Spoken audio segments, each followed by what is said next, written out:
Get ready for a TBR changer! Today's guest, the girl whose personality is 95% reading challenges. It's me.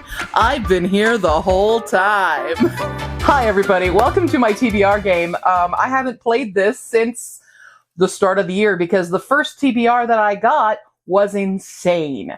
And so I don't play this game until that TBR is finished. And the first round, which was all NetGalley arcs, gave me 29 of them. We have since changed the rules because it's TBR changer, so we can do that. If you're new here, I have a spinner wheel and it has numbers on it. So we're gonna spin this wheel to see how many books I need to fulfill this TBR first. We are gonna talk a little bit about what I read last round. So I had 29 books. This is how I rank them officially. They all go head to head to determine who is the number one. So the top 3 books from the last TBR, in third place was The Resurrectionist, absolutely amazing. Second was A Tale Told by Traitors by Renee Dugan. And first is When the Tides Held the Moon by Vanessa Vita Kelly. Those were my top 3. I will have links to my reviews for each of the books that I did read down below. So if something does strike your fancy, whether or not I enjoyed it or not, you can take a little look at the review and see how it went. It was intense. So let's see, how many books do I have to read this round? We start at 4 and it can go all the way to 15. I adjusted it so I will never have 29 ever again.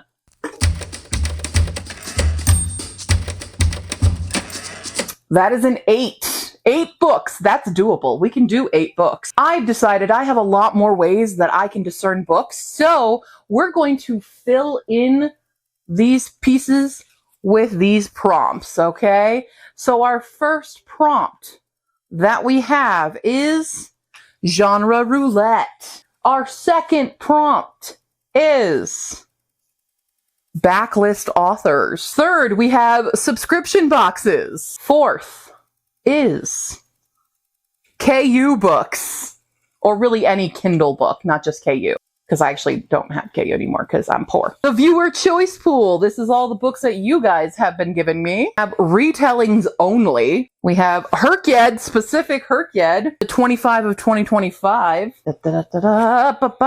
NetGalley, back on here, NetGalley. Indies only, the TBR game pool. We've got classics. Oh God. Last one is the TBR bag. All right, I'm going to put these on the wheel. Give me one moment. Okay, so I realized I actually picked one too many. So I removed NetGalley since we did it last time, just for some variety. I hope that's fair enough. Let's see what the theme is. Now, if I do get Herkyed, since there are only 2 books left, I have to complete Herkyed round 1. I will spin again for the remaining prompts. And if I get backlist authors, that's actually 8 authors, not 8 books. That's the only one here that is truly different. And if I get TBR game pool, I'm playing by the rules of that game, so I might need to play another game, or it might be more than 8. That's how this, you never know. You never know what's going to happen with this game. Okay, let's spin that wheel. Be nice, please be nice, please be nice. The TBR game pool! Oh, this is so exciting. I'm so excited. Okay, the TBR game pool. I am so excited. Is it this one? Yes, I'm pretty sure. All right, in this jar, I have a bunch of TBR games that are other people. Let's see what we're playing. We're gonna play this one. And this is M&M TBR, M&Ms. All right, that one I'm pretty sure I can pull 8 from. So let me get the board. Let's see, look how prepared I was, guys. I played. There it is, M&M. I'm going to set up this board. I have a bunch of the prompts in my little cactus here. We're going to lay them out, and I do have M&Ms. Literally, I've always have M&Ms because I'm thinking this is going to come up, and it did. Let's play. Here is the board. I have the prompts on here. I'll flip them over as we get them. I'm going to pick 2 M&Ms. So the first M&M I'm going to pick is going to be across, and the second M&M is going to be down. I say that now, and watch me forget the rules. After I pick the prompts, we're going to randomly find a box, and because all my books are still in boxes, and that's how we're going to pick the actual TBR. All right, let me get the M&Ms. You got to trust me that I'm not looking. Okay, the first M&M we have is brown. So we are here first. And the second M&M is orange. So our little guy is this guy, which is a new to me author. I'm going to take that one. I'm going to replace that prompt just in case we get it again with that one. I'm going to eat these M&Ms. Our second M&M is blue. And we have also orange. Okay, just going down the line here. Sorry, orange, you can see. And that is, ooh, any book. Any book I want. Oh boy. We have orange. And green. Orange and green is, ooh, from a buzzword readathon book. Okay. Our fourth selection is blue again with yellow. Yellow is the third down. We have, there's art inside the book. Okay. Okay. We've got another brown. And a yellow again.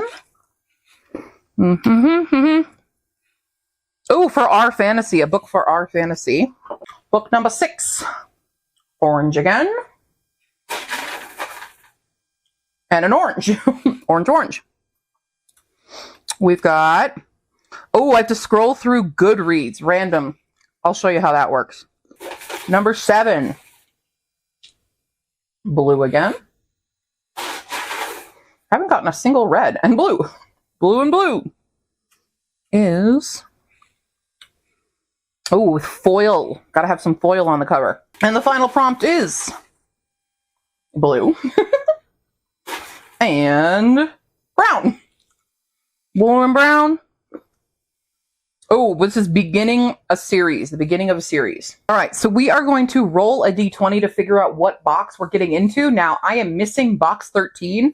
So I am actually missing 38 books right now, and it's quite awful.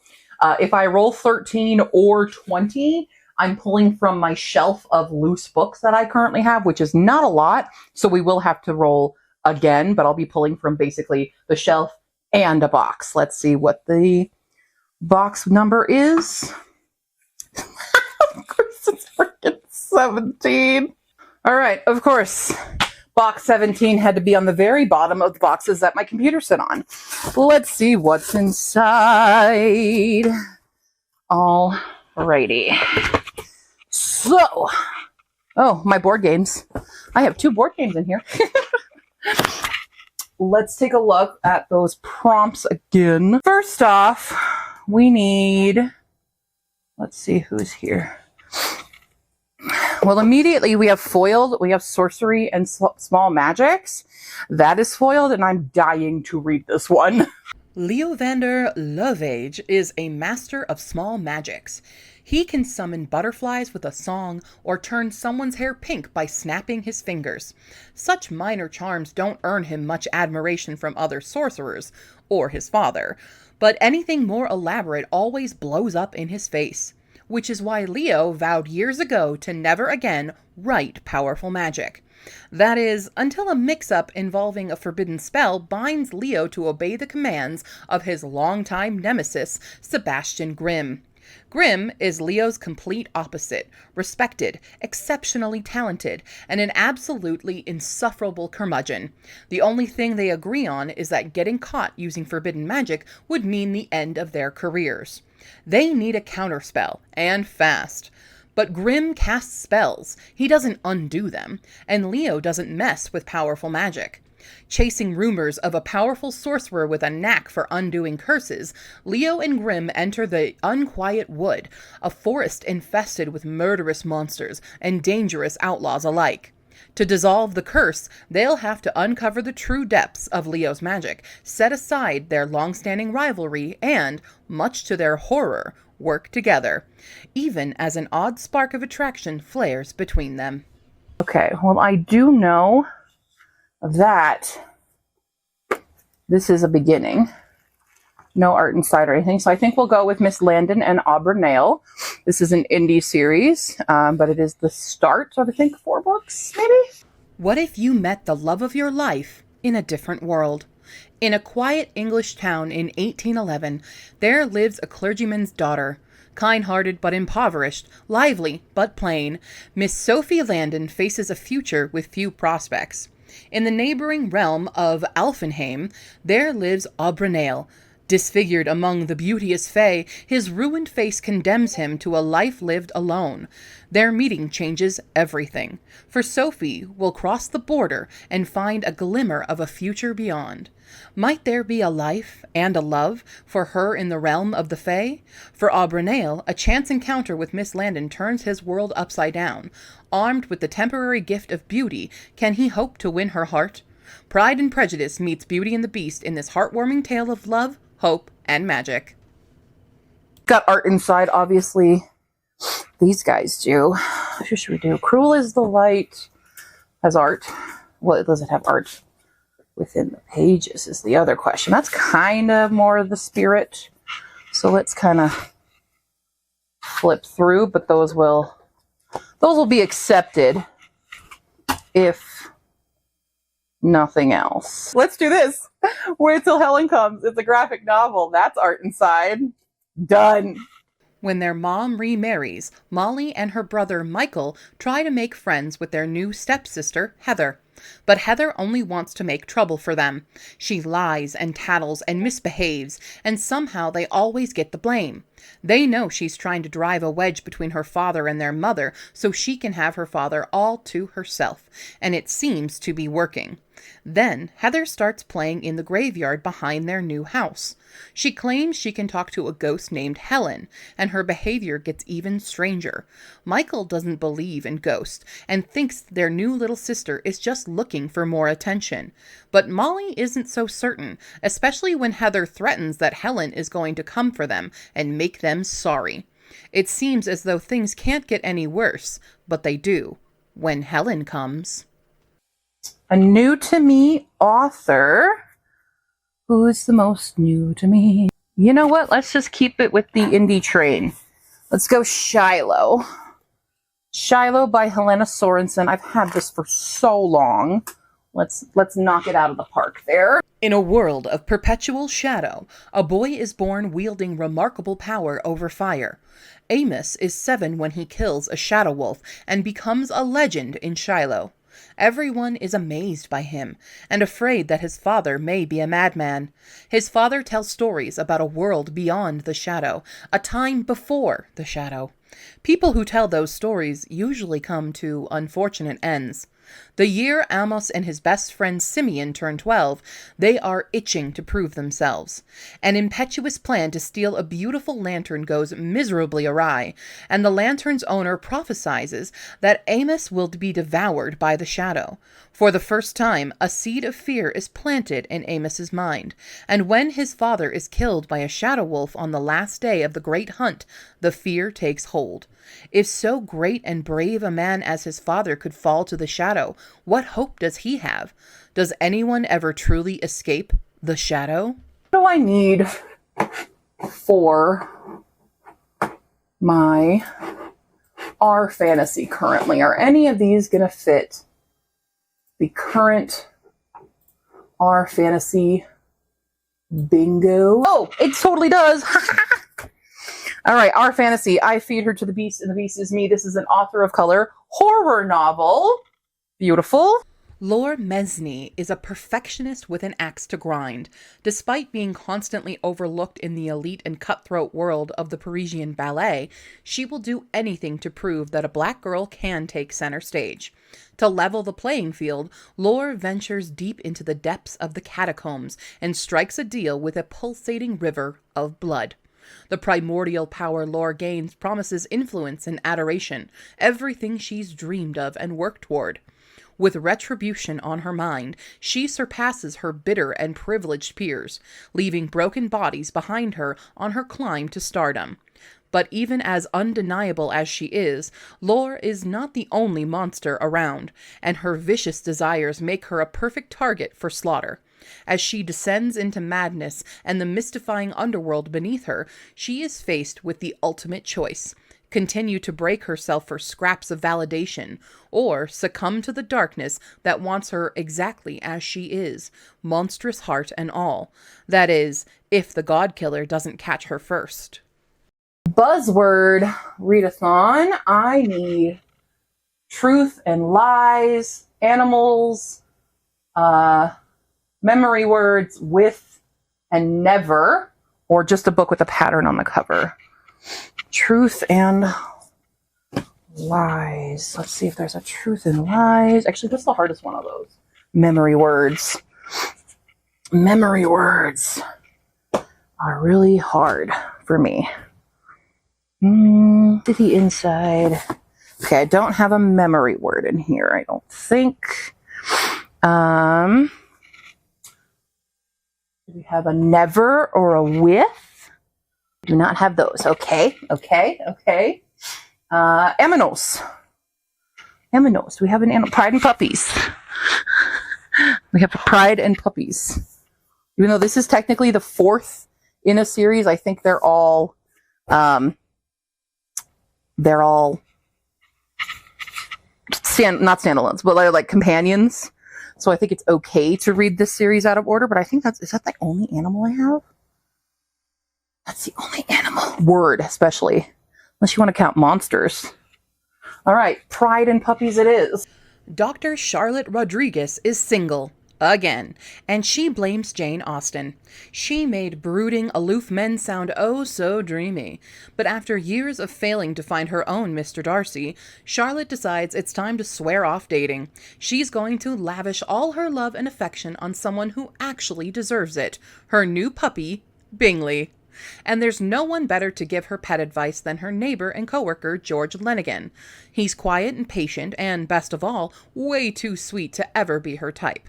But as their friendly banter turns flirty, the unimaginable happens. Charlotte starts catching feelings. Just as Charlotte is trying to untangle what it is she truly wants, George announces he's contemplating a cross-country move. Suddenly, Charlotte wonders if she's kept her soulmate in the friend zone so long that she's entirely missed her chance at a happily ever after. Dear reader, could it be possible she's had it wrong all this time? Next up is a Goodreads scroll. So, we're going to go to Goodreads.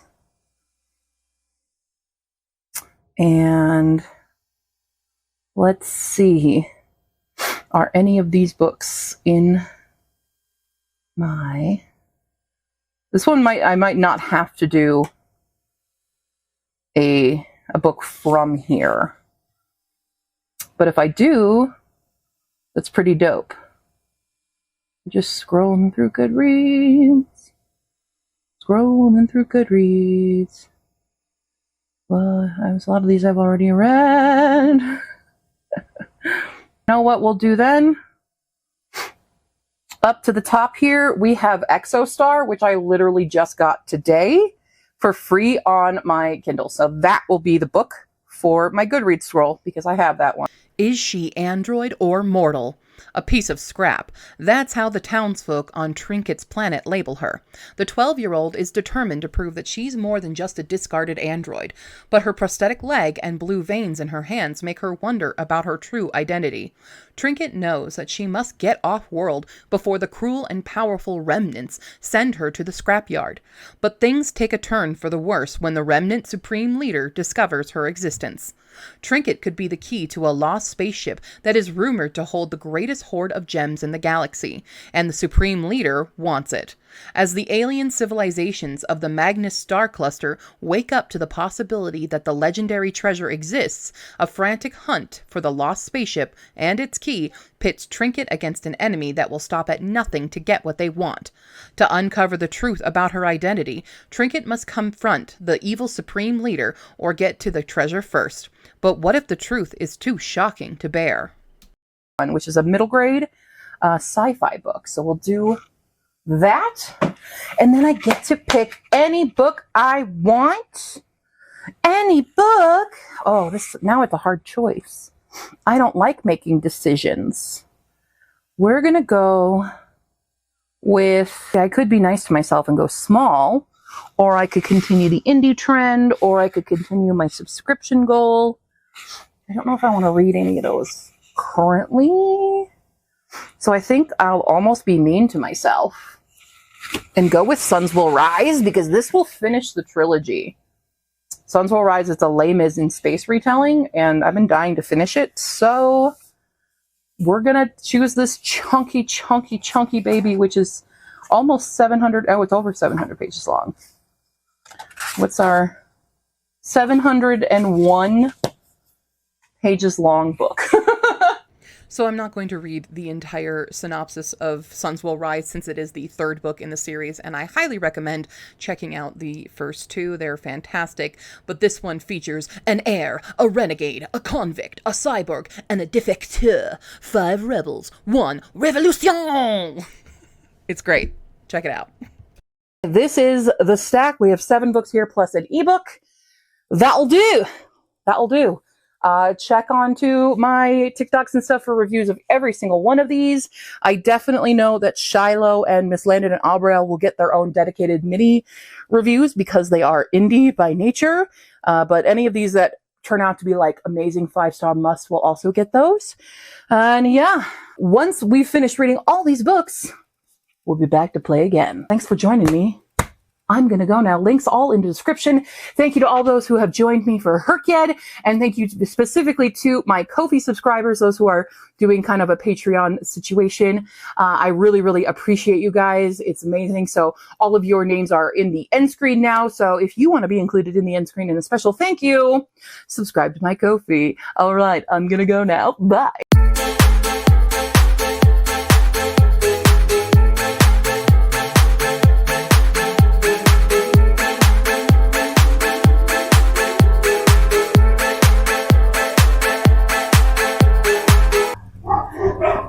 And dogs. And I have a broken nail. Hello, hello, hello, hello. Do that. Ugh! God damn it.